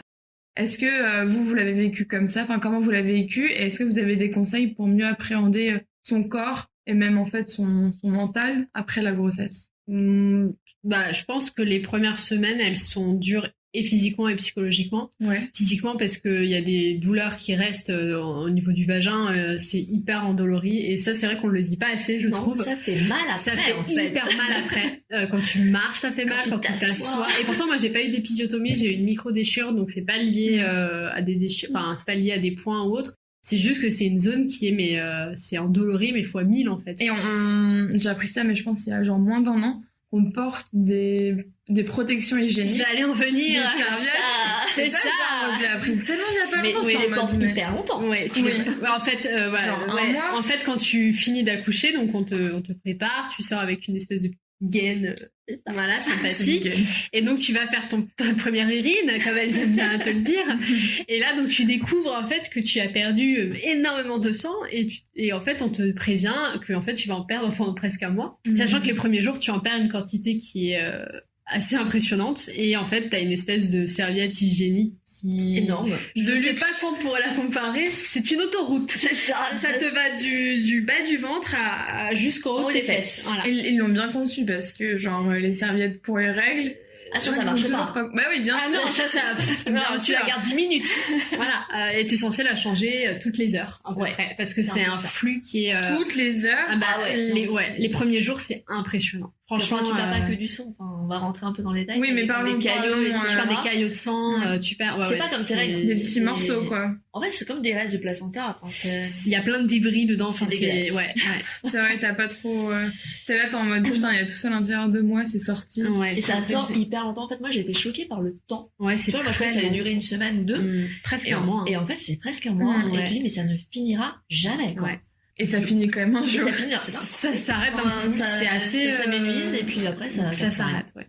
Mais c'est vraiment pas comme des règles, parce que c'est pas, en fin de règle, c'est un peu plus brun, un peu... Ouais, là, c'est vraiment du sang rouge, rosé, et ça s'arrête. Comme quand t'es coupé, quand tu te coupes et que le sang c'est exactement ça. Ouais, c'est ça. Donc c'est vrai que bon, bah, tu viens d'accoucher, t'es un peu à l'ouest, t'as hyper mal, tout ton vagin, c'est une zone, t'es là, waouh, jamais plus je ferai pipi, ou je ne me touche plus cette zone. Parce que... on te demande de faire caca quand même à l'hôpital. Pourquoi? Pour voir en fait. Voir si t'y arrives, si t'es bien bloqué, etc. Et là, tu dis putain, je vais devoir repousser, ouais, c'est l'angoisse. Ouais, de repousser, c'est l'angoisse. Et là, moi, je suis assise sur les toilettes, je fais... Et la première douche? Ah, la première douche aussi. Quand t'es censé te laver, bah, te nettoyer, parce que du coup, on te donne un espèce de petit savon où t'es censé, te nettoyer, du coup, le vagin et la partie intime. Et t'es là, mais je ne me toucherai pas. C'est non, merci. Et je ne le ferai pas. Je vais le faire comme ça. Je pense qu'on est tous pareils. C'est une angoisse, ce moment-là. Tu peux pas. Ouais. Tu peux pas. En plus, moi, j'avais des points de suture. Oui, en plus, elle avait des points de suture que moi, j'ai pas eu, mais c'est vrai que c'est pas évident, ouais. T'as eu quel genre de soins, d'ailleurs, par rapport à ton épisio? Bah, comme une opération, en fait, on nous coupe. T'as la sage-femme qui vient, c'est pas une sage-femme, je pense que c'est une infirmière, en bref. À l'hôpital? Ah, je sais, ouais. C'est une dame qui vient vérifier si tes points sont bien en train de cicatriser, si t'as pas d'infection, etc. Donc, faut mettre de la bétaline. Et je me souviens, je suis rentrée chez moi et je me dis, mais je peux pas me toucher, je peux pas me soigner, en fait. Donc, je demandais à mon mari de le faire, et c'est vrai qu'il est assez cool pour ça, parce que lui, ça lui fait pas peur. Et toi, c'est ça ou c'est juste t'étais genre moi, j'avais peur de me faire mal, en fait. C'est bête, hein, dans ta tête. Moi, je voulais pas regarder. je pense que j'étais tellement traumatisée de ce moment-là que je voulais pas regarder comment c'était. Et je me dis, la seule personne qui peut le faire, c'est lui. Ouais. Et du coup, il l'a vachement bien fait. C'est chouette. Parce que c'est hyper bien cicatrisé pour le coup. Mais j'ai entendu parler d'argile. Tu parlais de bétadine, donc la bétadine c'est une crème très très très très grasse, Ouais. c'est notamment la crème qu'on met quand on a des tatouages, on s'en fout mais c'est une petite anecdote. Et je regardais des vidéos d'une fille qui disait que donc elle avait subi cette opération. Non, enfin elle s'est déchirée, mais ça s'est déchiré à cet endroit-là du coup, enfin voilà. Et que du coup pour soigner, pour notamment calmer la plaie, elle appliquait de l'argile, alors je sais plus si c'était de l'argile blanche ou de l'argile verte. Et c'est sa sage-femme qui lui a recommandé ça et apparemment ça a vachement bien. Mon équipe était tellement pourrie, je crois que... Jusqu'au bout. Non mais je dis ça pour si jamais les Pour gens les veulent se prochaines, renseigner. voilà. Mettez de l'argile, c'est bon pour la peau et c'est bon pour... Mais après je suppose qu'il y a pas, c'est pas tous les types d'argile ou autre, mais je trouvais ça, j'étais en mode de l'argile à cette zone-là. Oui, après, c'est vrai que ça peut... hydrater, ça enfin, peut c'est le côté apaiser, cicatrisant, peut-être, Ça fait mal, ouais, enfin, on le dit pas assez, mais ça fait hyper mal. Enfin, même les points de suture après, enfin... Tu ça doit galères, tirer, ouais. tu dis comment je vais me remettre un jean. Enfin, Ouais. tu vois, c'est... Un truc qui va me serrer. C'est ça, enfin tu sais où t'as la tout le couture bas du du jean fond. qui passe même à ce niveau-là, Ouais, tu ouais. dis jamais remettre un string, mais même pas en rêve quoi. Tu vois. Même Je pas, vais t'as aller les la- brûler de ce pas. C'est culotte en coton et basta quoi. Ouais. Et du coup les points ils partent tout seuls ou pas? Ouais, ça part tout seul. Mais c'est long. C'est Genre long, combien de environ hein? Ouais, je dirais 2 mois. 2 mois et demi pour que tout parte. Et j'en avais un qui a eu du mal à partir, donc c'est un petit peu chiant. T'as dû le faire retirer? Non, après il est parti tout seul, mais il était un petit peu plus long en fait D'accord. à partir. Mais bon, à part ça, ça va. Et du coup, entre la période où t'as arrêté de saigner, du coup, on a dit à peu près un mois Ouais, à peu près. pour que tout se remette un petit peu, t'as quand même eu mal entre... J'ai Ouais. eu mal hyper longtemps. Ouais. J'ai eu mal super longtemps. Même donc, après les points? Même après les points, Ok. en fait. C'était hyper endolori, enfin je sais pas pourquoi. Peut-être moi je suis plus douillette que ça. Non, c'est pas forcément douette, c'est le corps, il se remet Non, peut-être après, on n'a pas du tout forcément. eu, moi, j'ai pas eu d'épisode ni Alors, est-ce rien, que c'est le fait donc, d'avoir mis avant tous, enfin, je sais pas, mais c'est vrai Ouais. que ça a été hyper douloureux longtemps. En fait, j'avais même hyper peur d'avoir un premier rapport sexuel. Enfin, Oui. je redoute ce moment-là parce que en fait, tu dois en avoir un avant d'aller voir ta gynéco pour voir si tout Tu dois en avoir un, j'aime bien cette Ah phrase ouais un peu bizarre. Moi, la gynéco m'avait dit ça en Ah, moi, elle m'a rien dit, essayez, pour voir si tout, enfin, si vous avez pas mal, trop mal en fait. Ah ouais? Et, À la chill, toujours du côté. Je m'informe. Moi, j'ai pas attendu qu'elle me le dise. Non, mais je m'informe pendant ce podcast. Et, parce que c'est je ne savais pas. j'étais en flip total. Je suis putain, mais Oui, par contre, ça, c'est une angoisse. hyper Ouais. stressée. T'es très stressée. Ouais. Bah, c'est comme ta première fois. Hein. C'est Bah ça. ouais. Tu dois avoir peur d'avoir mal. D'avoir mal. ouais. Ouais. T'as eu mal déjà. Bah, et puis tu te dis, c'est hyper endolori. Ça comme va exploser, zone, enfin, Ça va ouais. exploser. Drama queen. Un peu. Non, c'est vrai que c'est stressant. Ouais, c'est Ouais. hyper stressant. Bon, après, ça se passe bien, hein, mais... J'avais pas pensé, mais j'avoue, ça doit être un moment où t'es en mode qu'est-ce que je fais? C'est un peu ça. Bah, c'est vraiment comme une première fois. Tu Ah, tu bouges pas, hein. T'es là. Ouais, ouais. Mais bon, il faut bien. Ouais, il y a un moment où faut se Au dire. front. Ouais, je parlais pas de ça, mais ça aussi, mais genre à un moment où faut se dire, bah ma vie elle reprend de façon Ouais. normale, quoi. Donc. Et juste petite anecdote pour les prénoms, vous avez fait comment pour les choisir? C'était ouais, tout ça, l'évidence, en fait. Ok. Pour Tom, enfin, dès que j'ai su que c'était... Enfin, j'avais 2 prénoms. Et on a flashé tous les 2 sur ce prénom-là. On voulait un prénom court, efficace et joli. Hein. Et du coup, on s'est dit, bon, bah, c'est Tom, et puis voilà. Ok. Et du coup, genre quand vous avez voulu savoir le sexe, du coup, je Ouais. suppose. Ok. Et Je je sais sais qu'il y ce a moment-là, certains- justement, tu fais ton échographie. Ouais. Et en plus, c'est l'échographie où, enfin, ils voient si ton bébé s'est développé correctement, s'il n'y a pas de malformation, etc. Donc, c'est quand même une écho qui... C'est combien de mois ça? Enfin, c'est à 5 mois. combien de mois? 5 Ça a 5 mois. Et moi, je me souviens, donc, il commence à mettre le gel et tout, et La sonde. Ouais. sur ton ventre. Et je lui dis, alors, vous voyez le sexe? Et là, il me regarde et fait, mais madame, j'ai d'autres choses plus importantes à voir avant le sexe. Là, tu fais, Beaucoup c'est trop vrai. excitée. oui, c'est vrai. Et bon, après, il nous a dit que c'était un petit garçon. Je voulais absolument savoir ce que c'était. Ah ouais, ça c'est. Ah, je toi j'aurais aussi pas pu. Bah, moi, en fait, moi, mon gynéco, il a un petit appareil à écho. Mhm. Donc, en fait, t'es censé voir ton gynéco tous les mois. Donc, et le sexe, tu l'apprends plutôt à la deuxième écho qui est autour de 5 mois et demi. Et donc, du coup, dès le début, moi, j'ai eu des échos hyper tous les mois, vu qu'à chaque fois qu'on y allait, bah, il nous faisait l'écho. Et il a jamais voulu vraiment se prononcer, mais il nous a toujours dit, a priori c'est une petite fille, mais je veux pas vous influencer, ça se trouve c'est pas ça, vous verrez. Mais donc du coup on avait un peu cette idée que c'était une petite fille, on le savait quasiment. Et donc quand il a fait l'écho, il nous l'a confirmé hyper rapidement en fait.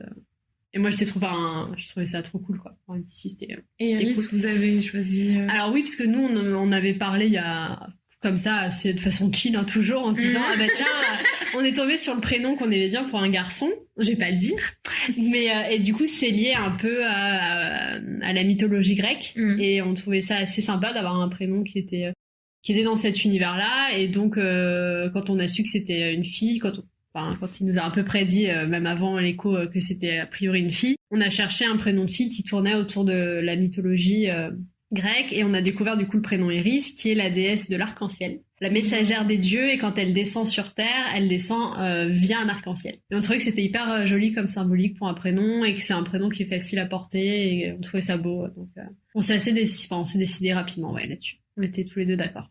Efficace quoi. Ouais. Et est-ce que vous pensez que le fait d'être mère, ça apporte quelque chose vraiment dans la vie d'une femme? Est-ce que c'est l'expérience unique que tout le monde décrit? Et est-ce que t'as l'impression d'être quelqu'un d'autre après le fait d'être mère ou pas forcément?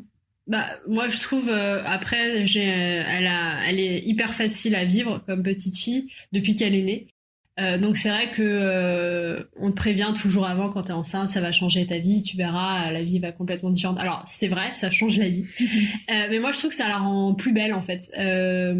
Alors moi et JB on est hyper fusionnels, on est un couple. Voilà, on fait plein de choses ensemble, on est toujours en train de rigoler, etc. Du coup, c'est vrai qu'à deux, on était bien, on a toujours été bien. Mais je trouve qu'elle apporte un petit truc en plus, elle apporte de la joie en plus, c'est du bonheur, franchement, c'est du bonheur à l'état pur comme petite fille. Alors, certes, tu dors un peu moins, et pourtant, elle dort bien, donc tu dors un peu moins, t'as plus de responsabilités, ta vie, elle va un peu plus vite, c'est un peu plus speed. Ça, c'est une certitude. Mais moi, je trouve, moi, de mon côté, c'est que du positif, et être à trois, je trouve que c'est encore mieux que d'être à deux. Et oui, moi je vis pas le rôle de maman comme le rôle de ma vie. Je trouve que tout est assez naturel, donc c'est pas. Je le vis vraiment comme une continuité de ma vie d'avant. Et voilà, je trouve que c'est génial, et que être maman c'est vraiment une belle chose, et je suis très heureuse d'être la maman d'Iris. Voilà. Je suis très heureuse d'être la tata d'Iris aussi. Oui, voilà. Et la tata de Tam aussi. Et moi, comme Sandrine, en fait, ça a pas bouleversé ma vie plus que ça. Moi, je sais que avant de tomber enceinte, je me suis toujours dit, je continuerai de sortir, de voir mes copines, de faire des trucs, d'être pas uniquement une maman. Voilà. Ouais, ça, c'est encore aujourd'hui. Je suis pas que maman, je suis aussi, je suis femme avant tout. Et j'avais ma vie, avant. J'aime beaucoup être avec mes copines, etc. J'ai mon travail que j'aime profondément. Moi, je conçois pas ma vie sans travail non plus. Et je me suis toujours dit, jamais je m'arrêterai de travailler pour un enfant, en fait. Parce que ça construit ma vie et ça fait partie de ma vie. Après, voilà, c'est un bonheur unique. Le jour où je l'ai vu, je me dis, voilà, c'est lui, quoi. Il y a un truc qui s'est créé entre nous, et qui, aujourd'hui, plus il grandit, plus ça se développe. On a une relation hyper fusionnelle tous les deux. Et ça me va hyper bien, en fait. Parce que je voulais recréer, je crois, cette relation qu'on a avec notre mère. Je voulais être proche de mon enfant aussi. De lui transmettre mes valeurs, et lui montrer aussi que je suis pas que sa maman. Et sinon, à part ça, c'est un enfant qui est assez facile aussi à vivre. Bon, on a eu des soucis avec son sommeil. Contrairement à Iris, on a vraiment moins dormi. Mais aujourd'hui, ça va mieux. Et ce qui nous permet de voyager et d'être bien à trois, en fait. On a trouvé notre équilibre tous les trois, et ça, c'est hyper chouette. C'est cool. Si vous aviez un conseil à transmettre aux femmes enceintes, ce serait quoi? De vivre sa grossesse pleinement, en fait. Parce que c'est un état de vie qu'on va pas vivre plusieurs fois. Si tu veux 10 enfants. Je trouve que c'est un état de la vie qui est particulier, et qu'il faut vivre à fond, parce que moi j'ai trouvé ça super. Et le post-grossesse, c'est pas pareil. Moi je sais que j'ai ressenti un grand vide une fois que j'ai accouché. Cette sensation de vide à l'intérieur de moi, de plus avoir la vie en fait en moi, ça m'a un peu chamboulée. Ouais. J'ai pas fait de baby blues ni rien, mais c'est vrai que ça m'a. Je pensais pas en fait vivre ça, ce vide intérieur. Peut-être parce que t'étais si bien, tu vois, il y a eu le décalage d'être enceinte et d'avoir ce truc, on parlait d'aura ou autre, mais on va dire le fait d'aimer ça, le fait d'aimer. Moi, j'ai adoré. Et après de plus être enceinte, le fait de le sentir à l'intérieur de soi, tu crées des moments avec lui, et que t'as différemment après quand il est là, mais que t'as plus en fait à l'intérieur de toi. Ouais, c'est particulier quand même. Moi, je pense que je dirais d'essayer d'être le maximum, d'être le plus sereine possible et de rester active aussi. Je pense que c'est important quand on est enceinte, d'être active pour son bien-être, de continuer à vivre, que ce soit après ou avant grossesse, du coup, de continuer à vivre sa vie et de pas se focus que sur le fait parce que je suis enceinte, je fais pas ça, je fais pas ci, je fais pas ça. On n'est pas malade. Ouais, on n'est pas malade, on est juste enceinte, donc de marcher. Après, si voilà, il y a le cas des grossesses pato qui est complètement, si on a une grossesse compliquée, voilà, mais si la grossesse se passe bien, d'essayer de continuer à vivre sa vie au maximum. Et après, moi, contrairement à Sophie, je me suis pas sentie vide, moi, après la grossesse, parce que moi, j'ai pas adoré être enceinte, je me suis pas sentie sublimée par la grossesse. J'ai bien aimé, j'ai trouvé ça cool, c'était une belle expérience, mais je me suis pas sentie plus épanouie enceinte que pas enceinte. Ouais. Et moi, je trouve que le post-grossesse c'est mieux que la grossesse. En tout cas, je trouve que on profite vachement plus des moments que quand elle est dans le ventre. Et c'est vrai que ça va pas manquer, mais c'est vrai que je pense que c'est bien de vivre sa grossesse à fond et pour l'après-grossesse d'être patiente aussi avec soi-même. Je pense que c'est bien de pas vouloir tout refaire rapidement, de pas. Enfin, je sais que quand par exemple on enfile son jean et qu'on rentre pas dedans, c'est hyper douloureux parce qu'on se dit ah la vache, ah ouais, donc parce que moi je sais quand je suis sortie de la maternité, le premier truc que j'ai fait en arrivant chez moi c'est me peser. Alors bon, je pense que c'est dû aussi à mon passé de surpoids et j'avais pas perdu beaucoup, je pense que j'avais perdu 7 et je me suis dit what, il me reste encore tout ça à faire. C'est quoi cette arnaque? C'est ça. Et du coup, je pense qu'il faut aussi être patiente et bienveillante avec soi, de se dire ça va, tout va aller mieux, tout se remet en place. Moi, je me souviens, j'avais la peau du ventre hyper flasque parce que t'as quand même le ventre qui arrive jusqu'à là. Hyper tendu, oui. Hyper tendu, puis d'un coup, il y a plus rien dedans. Et je me souviens, j'étais allée voir ma sage-femme, je fais dites-moi qu'un jour ça va partir, ça. C'est juste pas possible. C'est mon PDP, moi. Et ça part, forcément. Tout se remet en place. Tout se remet en place. Ouais. Mais il faut du temps. Enfin, voilà, je pense que c'est 1 an. Bon, on dit 9 mois de grossesse, 9 mois pour. Mais même la vie en général, je pense que les premiers mois, franchement, moi ça c'est un truc que j'aimerais bien dire, c'est que je trouve que les 2-3 premiers mois avec un bébé, c'est pas facile non plus. Alors oui, on l'aime et c'est génial et etc. Mais je trouve que psychologiquement c'est pas facile non plus parce que moi j'avais une vie active, on sort etc. Et typiquement le premier mois on fait pas grand chose avec un bébé parce qu'il est petit, qu'il dort et que t'as pas trop envie de sortir non plus, et puis même toi t'as pas envie de le mettre tout le temps dehors, tu fais des mini balades autour de chez toi, enfin voilà, super ton quartier tu connais par cœur, mais bon, voilà. Et je trouve que psychologiquement, en tout cas moi ça c'est un truc que j'ai mal vécu, de pas sortir, de rien faire de particulier à part t'occuper de ton bébé. Alors oui tu l'aimes mais t'as envie de faire autre chose aussi. Et je pense que nous on est comme ça toutes les deux en fait. Déjà ton corps il est pas bien, enfin t'es pas bien, t'as des douleurs. Moi je sais que j'ai eu une montée de lait, moi j'ai pas allaité, mais j'ai eu une montée de lait 3 jours après je crois, quand je suis rentrée à la maison, mais c'est juste l'horreur absolue. Tes seins c'est des pierres, moi j'ai fait de la fièvre même tellement c'est horrible, donc t'es pas bien dans ton corps. Et en plus psychologiquement t'as pas tes repères, et du coup je trouve que il faut bien 2-3 mois pour que tout se remette en ordre. Et c'est pas facile les premiers temps. Psychologiquement c'est pas facile. T'as peur, moi je sais j'avais peur. T'es hyper angoissée pour ton enfant, qu'il lui arrive quelque chose. Moi j'avais peur de me réveiller la nuit qu'elle soit morte. C'est ça. Ouais, moi j'allais dire la même chose. Qu'elle respire pas. C'est terrible, hein. Ça c'est une angoisse. Tellement de trucs autour de toi, c'est vrai, ça peut m'arriver en fait. Genre elle s'étouffe. En fait t'es pas sereine les premiers temps. Après ça va mieux, heureusement, mais c'est ça, tout se remet en place petit à petit. Après tu gardes, moi je sais toujours cette angoisse, je pense que c'est une angoisse de maman normale, qu'il lui arrive quelque chose. Ah oui, ça oui. Ouais. Mais même plus peut-être maintenant qu'avant, parce que si il va à l'école, tu dis il peut avoir un accident, quoi que ce soit, quelqu'un peut le frapper, c'est bête, mais tu sais, tu l'imagines dans sa vie et tu dis mais je peux pas le protéger, je peux pas le protéger de tout, je suis sa maman mais je peux pas le protéger de tout. Voilà. Ce qui est normal aussi, on peut pas être tout le temps là, H24. Et ce qui lui fait du bien en fait, de pas être collé à sa mère tout le temps. De pas être même moi, tu vois. Oui, non mais tu vois, ça fait du bien de pas être tout le temps avec, ça c'est clair. Si jamais vous aviez un conseil, une citation, un livre ou autre chose qui vous inspire actuellement, ce serait quoi? Moi, j'avais noté le livre le seul livre que j'ai acheté pendant la grossesse, qui n'est pas un livre sur la grossesse, un petit peu, mais ça s'appelle, alors j'avais pris ma note, ça s'appelle, c'est Honorine Crosnier ou Crosnier, je sais pas comment ça se prononce. Ça s'appelle La vérité sur l'accouchement et sur la suite. Et en gros, c'est un livre qui est très second degré sur la grossesse, sur l'après, sur l'accouchement. Et ça apporte un peu d'infos, mais c'est surtout voilà, ça apporte un peu de légèreté à tout ça et de second degré sur plein de choses, sur les ventouses, sur les pisios, sur les ventouses, t'es là en regardant sa sœur.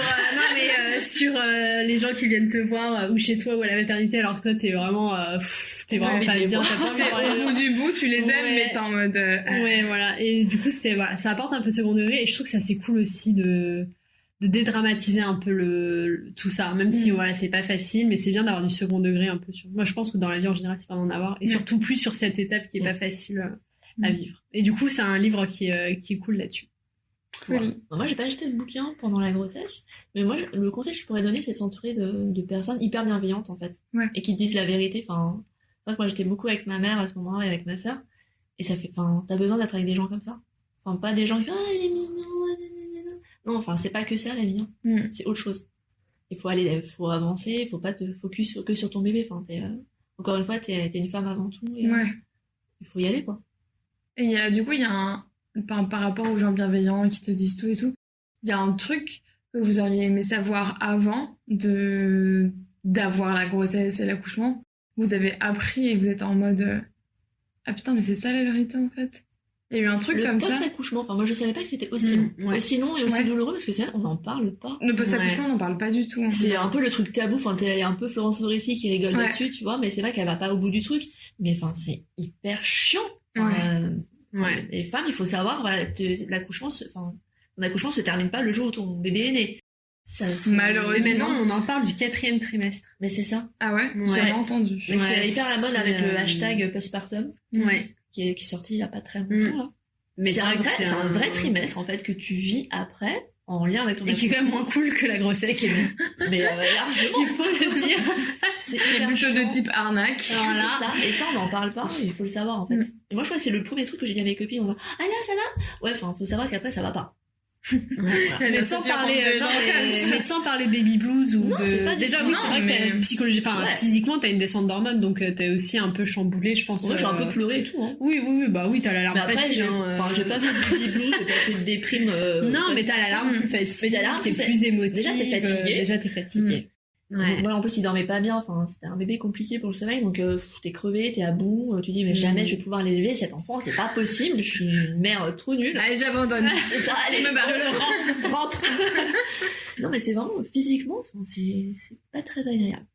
Ouais, mais c'est bien de le dire. Moi j'aurais bien, ça c'est un truc j'aurais bien aimé savoir. Je pense à la même chose. Ouais, c'est pas facile à vivre et c'est vrai qu'on en parle pas beaucoup quand même. Non. Ouais, on parle beaucoup de la grossesse, de l'accouchement, mais après.